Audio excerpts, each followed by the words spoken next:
to the Favorite Spot, the podcast where I, Justina Seselskaite, talk to comedians and creatives about their favorite things.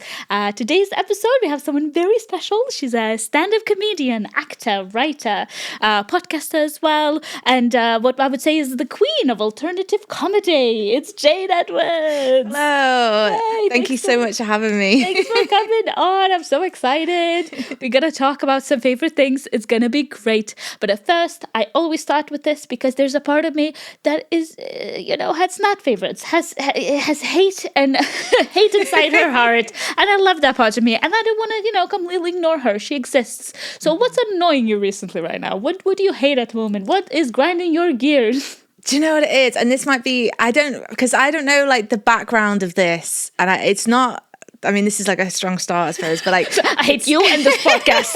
I hate it. I don't want to be here at all. I don't want to sound like I'm attacking like service workers, okay? I just want to put that out there. But the thing that they have nowadays where on the cash machines, the tip thing comes up when it's just like for a coffee or a pint. And I feel like I'm going mad because like it goes up all the time as well. Like I bought a pint yesterday and I had to pay 50p tip. And I just did it obviously because I'm panicking. Yeah. And I can't find the no tip thing. I think that's really sat in my mind for like a long time. I'm absolutely with you. And I think it's the new machines. It comes in automatically. And I had people who are giving me in it going, I am so sorry. We don't. No tip, obviously. Like people who work there. Obviously, some people I'm sure are very happy with the tip if you actually tip or whatever. Yeah. But mostly I see people being very embarrassed about it. That it's there. Or click it, the no tip themselves and then give it to you. I've seen that a lot. So it's definitely not a dig on service workers. I don't think they love it either. This is it, because I don't want it to sound like it's such like a horrible thing to be like complaining about tipping. I do tip. I tip. Yeah, but not for a pint. For things that make sense. No, you can't tip for a pint. That's it said it. What is this Americanism? This is it. I think the Americanization of the culture is not. I don't like it either. That's it. Oh, good. I'm glad you agree on that. The tips are included in the pint. This is the thing. The pint is already fucking. I'm gonna sweat. No, the prices are insane. Yeah, honestly. We live in Manchester. Yeah. And Manchester's great and lovely. But I think after COVID especially, there's so many people who are taking up those pubs and they're like, oh, well, I guess if in London the pint is £7, it should be in the Manchester town centre as well. And it's like, no, it shouldn't. Totally. It's so expensive. Yeah, this is it. Because I think the pint I paid for was like £6.50, which was... it's like, already insane. Yeah, it's unheard of. And you should not be tipping for a pint. Totally. What are they doing?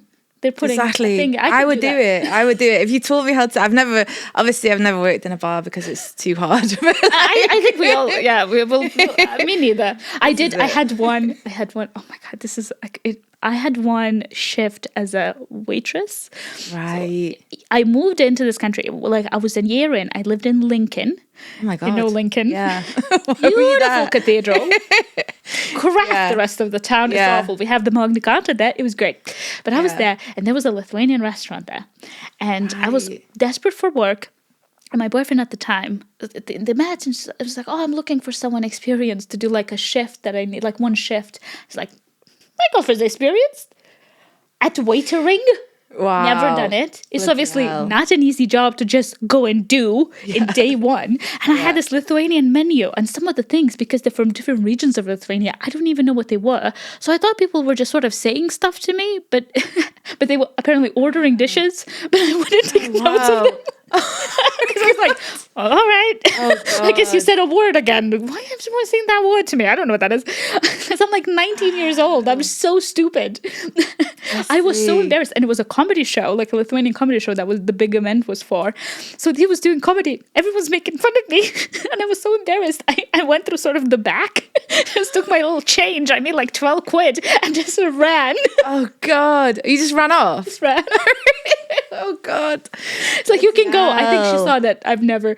it's not an easy job. You like things need to come on time at the same time. Like it's obviously not an easy job. We know that, but when you're like just thrown in it and like do it, you can't fake it till you make it a job. Thing. So is that why you do stand-up comedy? Because you want to like I want to get show him off. Yeah, I want to meet that man who I don't know who he is. Never met him before. It was very stressful. He was doing comedy while the food was going on. It was horrific. Oh God! And I understand every word. and it was not kind to me and my performance as a waitress. God. You know, there used to be gigs in the West. This is like slightly off topic, but it's like reminds me. There was gigs in the West Midlands, and for some reason it was always in the West Midlands where you do your stand-up, you know, I'd be doing like my in a bald cap, like, you know, dancing around the stage. Yeah, that's what alternative comedy is. That's all it is. On like a bill with like loads of like old fellas and like doing fucking Burning Man. They loved you. Honestly, so I'm dying like hell. And everyone would be eating a curry. It was weird. Like there was a whole curry period. is a big thing of, oh, we're not going to pay you for your time and travel, but we will feed you a curry. Yeah, it was like a whole curry night for the whole audience. So like, everyone's like 80 years old and everyone's just eating a curry like while you're on stage. And now and again, you know, they were just, I remember that look in someone's eyes of just their eyes just flicking up at me. You know, like while like really involved in their food. You got to concentrate on curry. Yeah, there's like a lot to do. Like a very dinner and a show food, at least to me, it doesn't feel like it. No. It's not like a pizza. You can just pick it up watch something.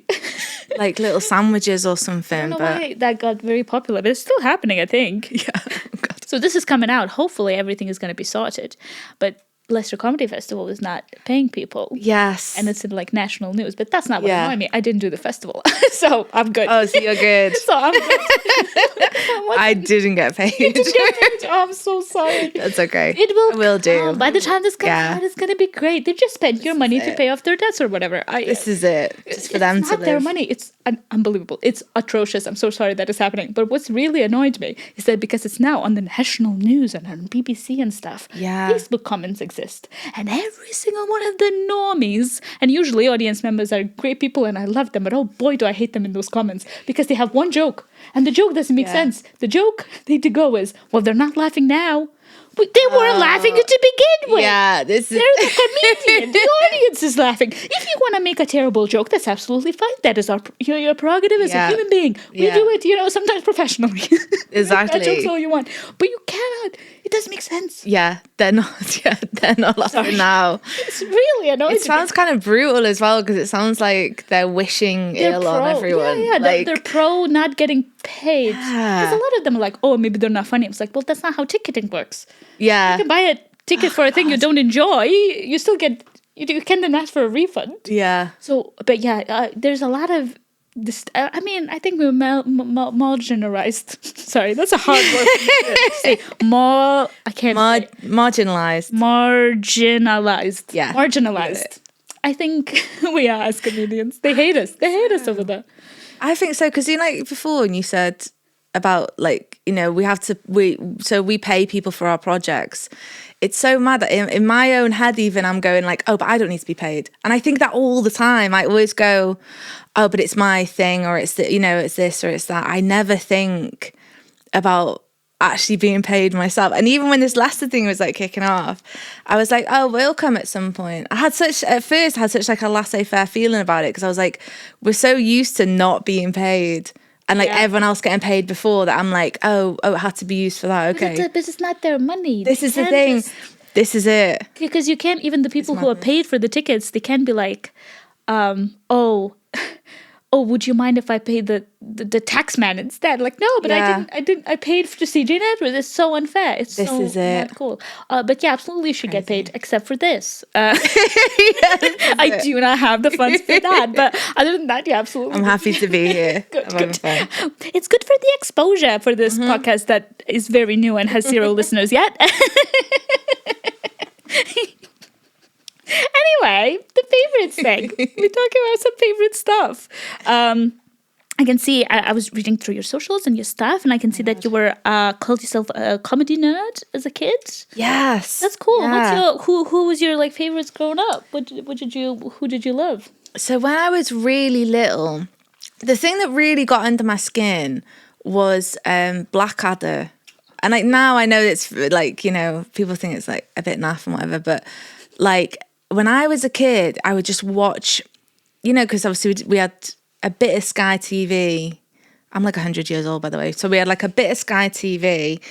So you'd have like UK Gold And whenever Blackadder was on, we'd have to, like, our house would have to watch it. My parents cannot watch Blackadder anymore. They're like so sick on it. What that is? Because my producer / boyfriend of the podcast is giving me eyes. Did you love Blackadder a lot? Yes, that's what you loved about it so much. I see. So you've never seen it? I've never. I definitely have. I never seen it. No, is that not the one with the hotel?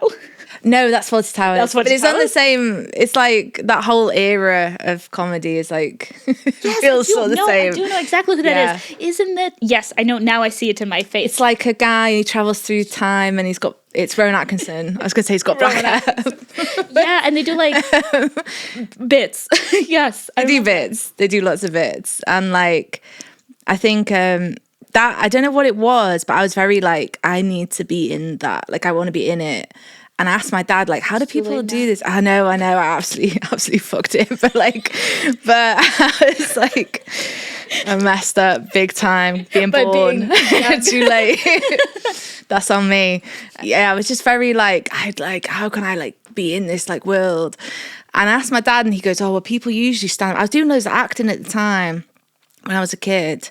Nothing important. Like I was like an extra in like, Cold Feet at one point. That's like the biggest thing. But then I was doing like all this acting stuff, and I was bad at it, and because I was too shy. That's always been my thing. Yeah. And always been too shy. Do you feel you're shy now? Yeah, big time. I'm very much like always kind of fighting against it. It gets easier as you get older. But even, I think like in the last year as well, because I've done so much, doing the Fringe and like self-producing the Fringe and having to do all this sort of like official stuff and like learning to sell yourself and stuff like that. The last 2 years, like I've come on leaps and bounds is like how I would describe it. But my whole life, I mean, when I was a kid, I would like barely talk or anything. And I wanted to do this thing so much. And that was like, because I was just obsessed. And then I kind of moved on from Blackadder and then into like, obviously like that golden age of like Nighty Night, League of Gentlemen.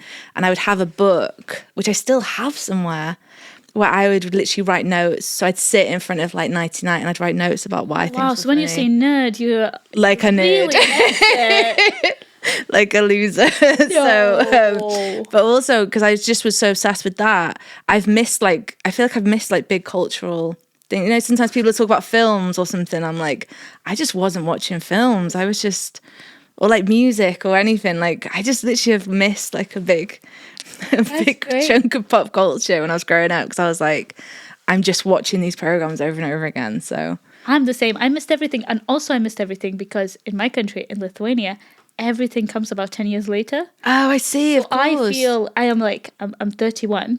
But I definitely feel like everything that I've watched or done, I can relate with people in their 40s. Everything is so much later. Plus, obviously different languages, but what you know is what you had. Like we had just the same. I remember just the same 3 seasons of Dr. House. Oh my God. On repeat.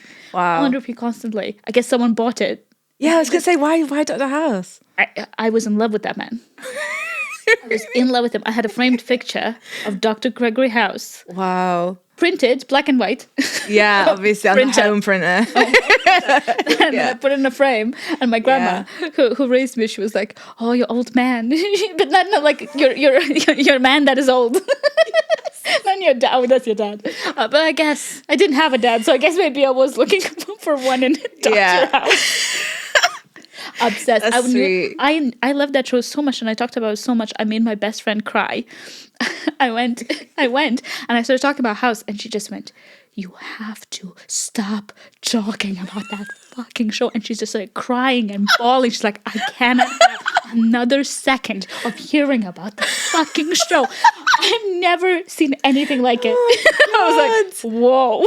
You like tortured that. Tortured every day. But imagine, for an 11-year-old or whatever, to just explode like that. Like, how much? That's wild. Because they talk crap. They are terrible speakers and communicators, but she's like, I know what I need to do just to yell at Justina. Just stop talking.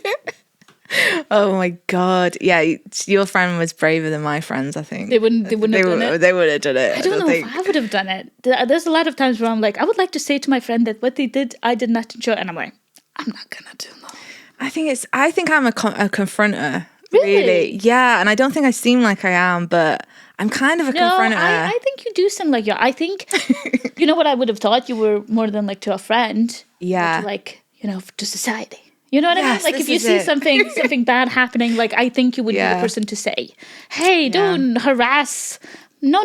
Yeah, stop that. I'm like Batman, like jumping down, like stop that harassing. Yeah. I think maybe I confront in my own life, and in my mind I'm like, this is for a social good, but really it's just me being like pissed off at someone, maybe something like that. But I think I always think of myself as a confronter, but would I say something if someone was just going on about something? I don't think I would. Well, I guess I think now it's been pretty just like you talk about it a lot. It's annoying. Yeah, this is it. Yeah. Watch a different show. House is not that good. But I was like, it's the first time like just fell in love with something so insane. Yeah. I can't believe I told that story. I hope she's doing well. You like conspiracy theories a lot? Yeah. I saw a lot of your work sort of involves it. Do you have a favorite one? God, a favorite conspiracy theory. I think, do you know what? It's not like a really, is it out there? I feel like I've read so much that I feel maybe I'm a bit fried. But I think I love like chemtrails. I think that is, I know it's like not like a super like wild one, but in a way it is. So chemtrails is like, it's basically that people think that, the streaks in the sky. Oh, planes. Yeah. Right. You think, wouldn't you? I think that. You'd imagine, but it's actually like the government putting chemicals on us. Oh, great. To, like keep us like infertile or lazy or something like that. Yeah, I don't know. There's like, I like do a joke about it, and even in the joke, I'm like, I don't really know how it works. Like, because there's no real explanation. There's no like sort of focal point for these ideas. But I did know a guy years ago who got into them. Who started to believe, and it literally is just taking pictures of the sky and going chemtrails. And there's something like kind of sweet about it. He by the airport. Yeah, literally. And there's something like sort of adorable about it. It's so like, cute. It's like a hobby, you know what I mean? Absolutely. I think as long as the conspiracy theory doesn't end with, well, let's be honest, mostly anti-Semitism. Yeah, that's the thing. I think that's why it's... How cute. how great. How amazing. But it's always one step away. Like, that's why I tentatively say it's my favorite, because it's like every other one I was thinking no, because it leads back to they all so sort of work their way around to it. So I guess I agree, because my favorite one is definitely also objects in the sky. It's the one with the birds. I love the one with the birds. So in the 70s, all the birds died for whatever reason. All the birds in the world died, and the American government was like, well, that's a great tool for us. So we're going to create cameras that look exactly like birds and release them. And COVID-19 was because they needed to do repairs on the birds. So we're like, we're going to put people away. Oh my God. To sit in home so they won't notice that all the birds are disappearing again because we have to repair the birds. And I'm like, wow, the technology they had in the 70s to create so many species. You see those fucking crazy ones who like get big and stuff? The ones that look like dinosaurs? Did they really need surveillance? The Amazon or whatever? Like, it's crazy. That is great. David Attenborough's on it. Oh, definitely. Of course. How can he live till 100? It doesn't make any sense. Mm-hmm. He's secretly a bird. That is actually, you know what it is? It's like, it's blown my mind, but I'm like scared that I'm like into it. That I'm like, it's so good actually, though. So good. But come on, they're everywhere. You go around, there's a pigeon outside, and it's just a camera. That makes just the guy. Oh, wow. It's funny as well, they have to like maintain them. They need to do like an update, like a software update on them. For so many years after, and also 50 years after, really. And there are cameras everywhere anyway. Especially in this country, I don't think you're that scared of surveillance. Everywhere you go, isn't it like most surveilled country in the world or something like that? But never when you need it. No, yeah. If you ever be like, oh, something happened, can I have some CCTV? CCTV what now? Yeah. Never ever worked in the life. Yeah, It's always totally. the blurriest thing. I'm like, if you're gonna do it proper. Yeah, If you're definitely. gonna surveil me anyway, This why don't is you just it. do it correctly? Yeah. That's I think you're right. You're so right, Justina. Like, just agreeing. You're so right. Thank you. That's 1984, this bitch. Like, Let's do it. Do it. I want to have 13 hour. It sounds fun. Yes. Again, do we have? We will have a 13 hours. 1 o'clock. Oh, yeah. Another conspiracy theory. What's the 13th hour what's for? the time? Americans call the clock military time. Oh, yeah. I think. What's that all about? It's like, because in the military, because you can't go 2 o'clock p.m. because they'll be like, was it p.m. 14. or a.m.? It's like there's too much room What's on their phones? Like when it gets to 1 p.m., does it just say But I think 1 mine does that. p.m.? Mine Well, it does doesn't that. say 13. It says, yeah, mine It says 13. Right, Yeah. of course. So it's like, what is time? I'm in the military. This is I like didn't even know. Yeah, this is it. I know, that's why I said. I'm like, 24-hour. I think we call it 24-hour clock. That's what it is. Yeah. We call it military time. it's so bizarre that they don't understand it. Yeah. I just love reading comments about people who go, Americans don't understand the clock. And then all the Americans going, it just doesn't make any sense. It's just, it feeds something inside of me that just, like, Everything is like. they're crazy. You're from North Wales? I'm from North Wales. Very exciting. Yes, And you live very in Manchester exciting. for how long now? Oh, God. I think maybe, oh my God, how old am I? Well over 15 years. Amazing. What Yeah. is sort of, I guess my question is like, what do you miss about it? What would you like for something from North Wales to be here? The people? The beach? You've never been to Rill. I've been to Rill. I've never seen a bigger shop for mobility scooters in my life than I did in Rill. I took yeah. a picture of that. I was like, Yeah. that is a town in need for mobility scooters. That is a thriving business. I think it had neon signs and lighting. Yeah. Like, it is going on in Rill. This is Of course, it. I've been to Rill. They have a comedy club. Oh, yeah. Rill Comedy I always Club. forget, you know. Bloody hell. That Yeah. was not, that was a weird gig. It was lovely. But I'm not doing it. I'm sorry, but I'm sure that it's great, but you looked no at the way. camera. 'Cause I've swear to God, I've looked at pictures and I'm like, that's my old like brownie leader. Yeah. That's someone I went to school with. There's no way. Nightmare. No, that sounds like an absolute But yeah, we have the mobility scooter quarter in the old town. It's really yeah, I don't know, what would I bring from Real? Do you know what? Something that I'm kind of getting my way, because no one likes the sound of seagulls.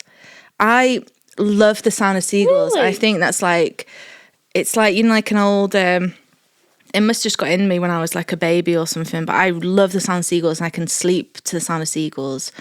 And I always really notice it. But now you are kind of getting that in Manchester. It's like Liverpool now, you have loads of why are seagulls. they here?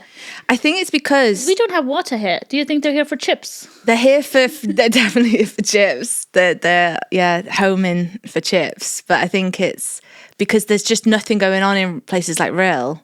This is like my conspiracy theory. There's nothing going on in Rill. There's like used to be like packed full of tourists and like all this stuff going on. Like when I was growing up there, it was honest to God, like it was happening. It was really rough. And it was like obviously just loads of like naff, you know, arcade games and stuff. But the town was absolutely packed on Saturdays and it was like all tourists everywhere. And we had this like really, you know, really fun upbringing. But now, even on Saturdays, it's like completely dead. So obviously there's nothing there. Yeah, it's just, honestly, it's just Go make everything the is saying. money. Honestly, everything is just like, everything's closed, nothing. But like, so I guess that seagulls are just a bit like, well, What were you gonna do? They're just where the spreading people around. are. Yeah. That's so crazy. I remember going to Rill. I was very new into comedy, and I got this gig, and I was very excited about it. I didn't know, so I was like, I picked up a book. I was like, I'm gonna go read by the sea, because that's how I romanticize my life. This is it. So I took a You picture got by it. the sea, and I was like walking around. I just love water. I love water. Yeah. Well, because I used to be a very sickly child, so about once a Right. year Right. they would they would give for like a month during the school year. So not the summertime, they would send me to a sanatorium by the sea. Like a Victorian orphan. So I love when it's empty and not summertime, like just to see water and look at. I don't go in it, but I think it gives me. I think I've been programmed for it to give me health. So I love going to like beach towns, and I love them a lot. Those, especially those British, because I didn't grow up here, so I didn't get the fun arcades and games like that. So I'm catching up now, and I'm doing them now. So I'm a big fan. I see. I'm a big fan. That's really nice though to hear. You like got something out of real that like other people wouldn't have. I did. Like I love going to like Blackpool. I think it's so fun. Yeah, I think that's really nice though, because it's like sometimes I'll go back and it's like I'll get a feeling again like I did when I was a kid. There'll be something I see or something I like feel, and I'll feel it again. You know, like that feeling of growing up there. But yeah, that's really nice though, because I think that Real should just rebrand. I think it's just, you should just be like, do you know what? It's not a holiday town anymore. It's just a town. Like, because everything that goes on there, it has to be pivoted around. Like, is tourists going to come? No, they're not. Like, they're just not going to come. So think of something else. Like, that's just if I was going to rebrand Real, I'd be like, do you know what? It's just a town. Just a town by the sea. Normal town. Come if you want. But very nice. What's your favourite thing about Manchester? Favorite thing about Manchester, I think, oh God, I have a lot really. I think there's a certain, I'm not to suck up as well, because I don't want to go too mad, but there's a certain vibe in Manchester that is very specific. And when I first came here, I got, in Liverpool, I got on like quite a good writing course that I had to like audition for. Oh, cool. And I gave up that place to come here to do like a normal English course. Because as soon as me and my dad came to Manchester, it was like, oh, yeah, I'm meant to be here. Like the vibe of everything, obviously love Liverpool, no offense to Liverpool at all. But it was so like in me, so like different. And yeah, I just met like, it's just a really fun city. I guess it's changed so much, but yeah, especially when I was like first knocking about, it still had that like real Manchester-y vibe, and it was still like a bit rough, I guess. Oh yeah, the roughness. It has. I know. I just love an alley. Yeah, I love a good dirty alley. Yeah, walking past was like, that's the charm of the city. This is it. Yeah, I just always felt like there was just something going on, or like I think the thing, and again, 100 years old, but like young people today, right? Let me tell you something. The thing that I really miss, and like I think was so good about Manchester, and I guess many other cities, was that you would find out about things only if you knew other people, or you would like randomly meet someone in a club and they'd go, oh, we're going to this like after party in like a basement or something, and you would like discover this new thing. I think that is something that was like so, like it was so great about Manchester that I don't know if you I mean, I guess you do have that, but it's very... No, I don't. I guess I do feel like that, but I'm only here for like one industry, and that is comedy. So I will know where to go. Yeah. To hang out and be quiet. Even on a Saturday evening, I can like find a place to be because I know where people's. So that's cool. Yeah, definitely. But it's not like that. And also a lot of stuff. I gotta say, I really don't like the whole let's get crafting bullshit that is coming into town. Yeah, I'm sorry. I mean, yes, sure. I guess that once it's great, but I don't want to meet up and like make crap like collages for like hundreds of pounds. And it's always like, hey girlies, do you want to make some friends? And I was like, just go, do it differently. You don't need to waste your money to make horrific crap. And all that. This is the last, and this is like when it comes to, and it's like, oh, that's grotesque. I don't want to. I don't want to do that. Not for me. That culture. I'm sorry. Yeah. I think they should do like, you know, like it's like a paper plate and you stick pasta to it and stuff like that. Perfect. That's how it feels. Yeah. I mean, you get like a little bevy with it as well. Like, yeah, I'd go to that if you're doing pasta. Let's do it. Let's make it. Hair. I'm sure we can charge hundreds of pounds and people will come because there's more and more of them coming up. But people must go just once. Yeah, so and just go, what am I doing? I'll make friends. What the fuck am I playing at? There's no friendship. I want to be friends with these people. Yeah, I have been asked to go. I don't know whether I look very lonely online, but there was one. It's very kind. It's so kind to be asked. Of course. But it was like it's like a sip and paint. A couple of them. It's not a particular one, but I've been asked a couple of them if I'd want to come in. I think that's the OG though. I think that's sort of the sip and paint is like a thing. It's very classy, I guess. It's not like I don't even like the whole like a beer and braid thing. Beer and braid? Yes, it was dads who come for a beer and they learn how to do hair for little girls. And it's very cute. It's very cute. I haven't heard that. Very much like, but it's also just like, it's not that hard. I don't know. Yeah, why don't you just do it. Just watch a YouTube video. Watch a YouTube video and then go hang out with your friends for a beer. Like, I bloody sue me, I'm a hater. I'm a certified hater. So what's your favorite things? The marketing is all a lie. I don't care. Tell me what you hate. Let's just bitch about everything we don't like about myself. I mean, that's just bitching and moaning is my absolute. Yeah, that is the favorite thing. Yeah, literally. Just meeting up with a friend, having a pint, and then going, oh, I'm going to tell you something. Oh, just tell me everything. Honestly. I need to know. That's why, just being in forums or something. Like, I can never get rid of Facebook because it just gives me always the drama. Like, I need to know what's happening in my area, who's fly tipping, who's leaving dog shit everywhere. CCTV got caught on CCTV. I was like, oh, detectives. Yeah. The Crumsell detectives are going to figure it out. It's so Crumsell detectives. That's like a TV show. I want to talk. You're very active online. You do a lot of very cool stuff, cool bits and skits. I do bits and skits. It's very awesome. They also seem, as I read quite a few of the Substacks especially, which is very good. You're such a fantastic writer. But you seem a bit also, I want to say deeply suspicious of the internet as well, especially, the algorithm gods, because they're not kind to anyone, especially to our brains and stuff like that. But like, what's your sort of relationship with the online and the social media and the internet right now?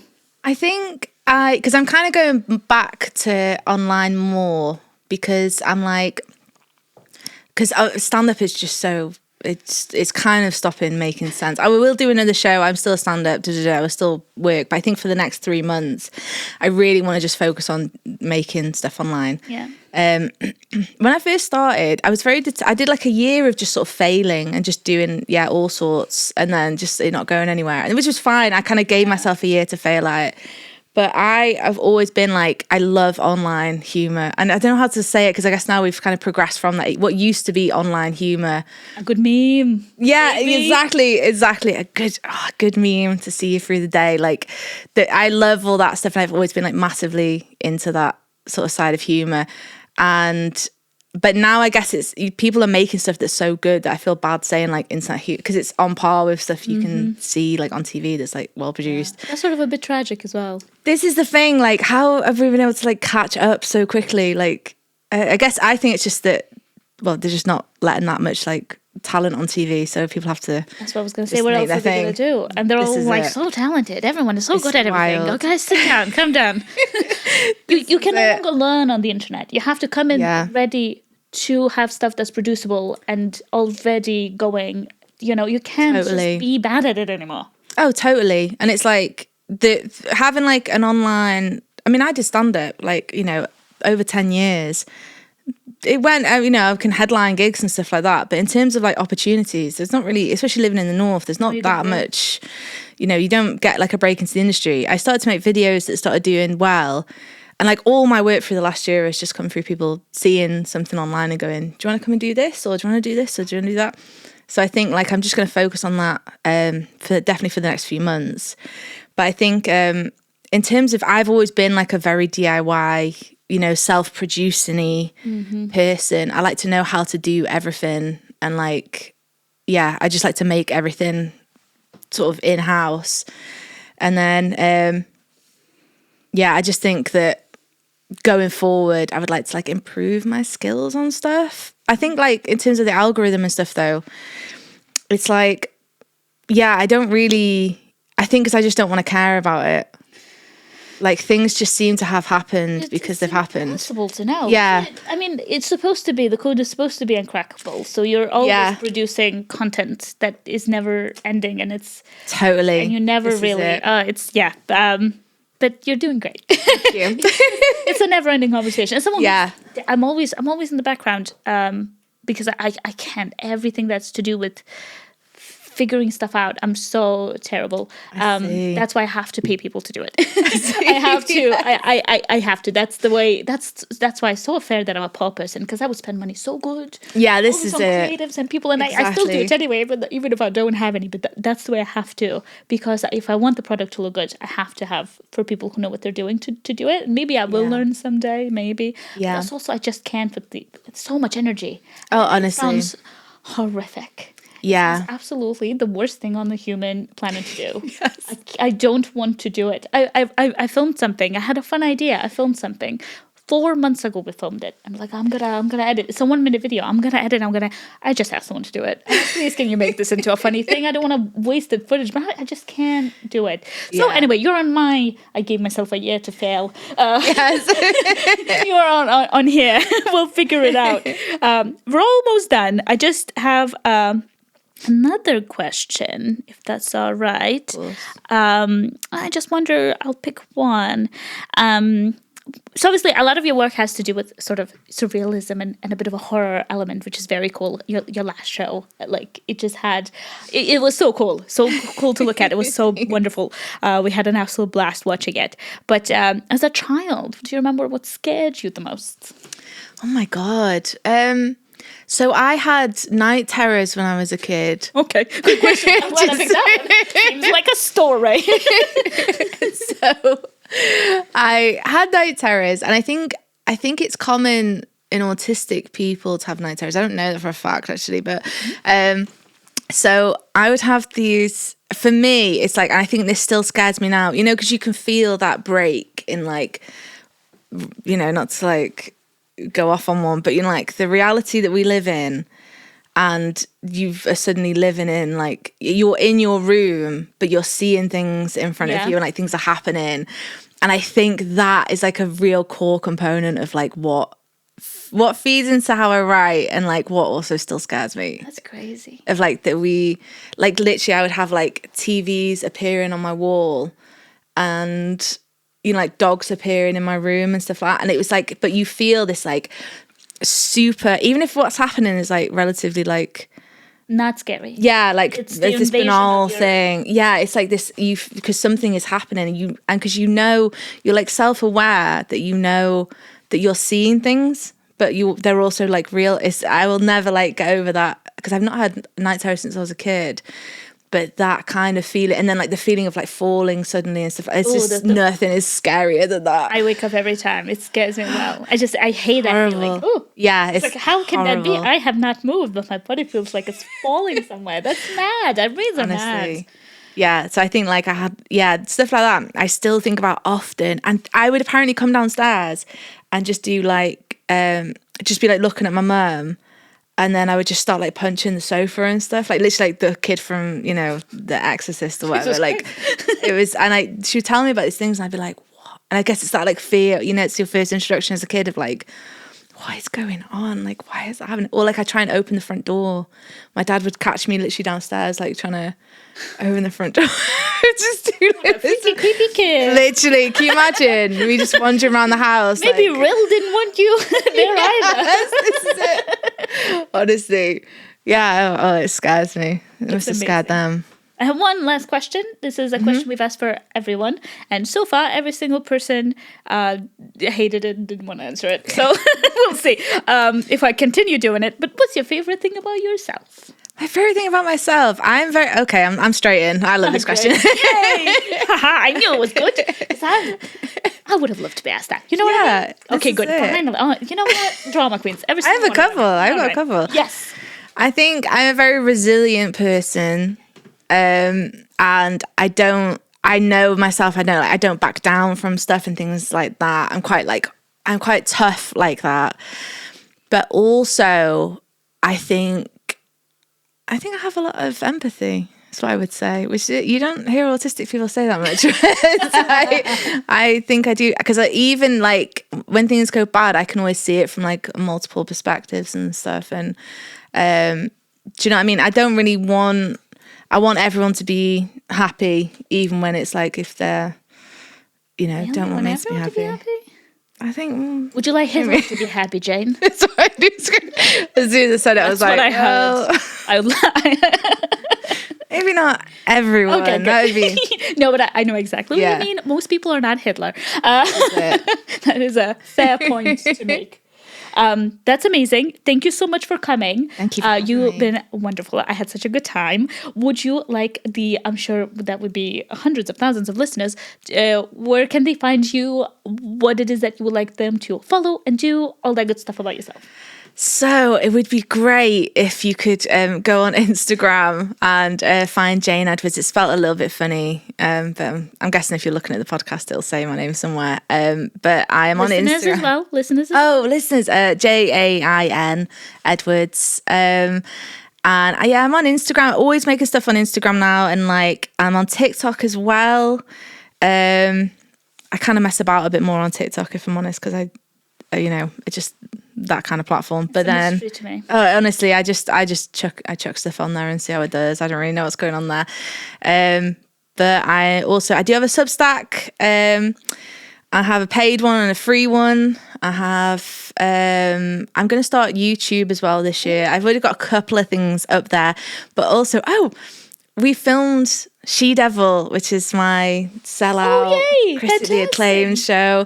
So that will be coming out on YouTube, I'm guessing in like a few months. I haven't properly checked, but we recorded that, and it's like, that was really, I'm super proud of that, and that will be great. Fantastic. It's probably, if it's in the next few months, it may be already happening. Yes. Or it's going to happen very soon, which is very exciting. I'm excited to see again. We went during the Fringe last year, and we were so tired that day for some reason, and your show was pretty early. And it was very warm. And I remember my partner, he was like, I cannot keep my eyes open. I'm having such a good time. It's such a good show. I feel so bad. To this day, he's ashamed right now. I can see this. To this day, he's like, I feel so bad for Jane. She thought that I was falling asleep. I'm like, Jane was not looking at you. Jane was not caring what you think in the audience of her show. So I think it's fine. But I was like, it's fine. He literally was like, I wasn't falling asleep, I promise. And after that show, we literally came back and had a nap. Like, we were so knackered for some reason. It's like warm that as well. It's like that at the Fringe, but my room especially, not to just be, end the podcast by slagging off my room at the Fringe, but it's very important that people know how bad this room was. It was utterly, all my reviews were like, why is the room so hot? And every day I'm like drenched. I really felt sorry for people. Heating off or something. Oh, it was just, it's like a black box theatre room. I bought a fan. I spent like £100 on a fan to try and mitigate it, which helped a little bit. But especially like the first week, it was like the air was scorching. I've never felt such a strange feeling before. But yeah, performing an hour every day, and I can just see people just struggling. There was like a review site or something, amateur reviewers, and I just going on there, and the guy says, I can't review the show because the room was that bad. Like, she didn't stand a chance. You know what I mean? I don't know. I have no idea what she's saying up there. Maybe it's funny, maybe it's not. I don't know. It was just like, everyone was just going, I'm so fucking uncomfortable. Like, she seems nice. That's like all the reviews, like, she seems nice, but I can't. That's what you want. That's what you want. I want to spend thousands of pounds coming to the Fringe to be like, she seems great. She seems great, but this chair is awful. You could have figured that out at a sip and paint. literally make our pasta shapes together. Amazing. Thank you so much for coming on the pod. Thank you for listening. Tune in the next couple of weeks with another fantastic guest. And that is it from us. We're out.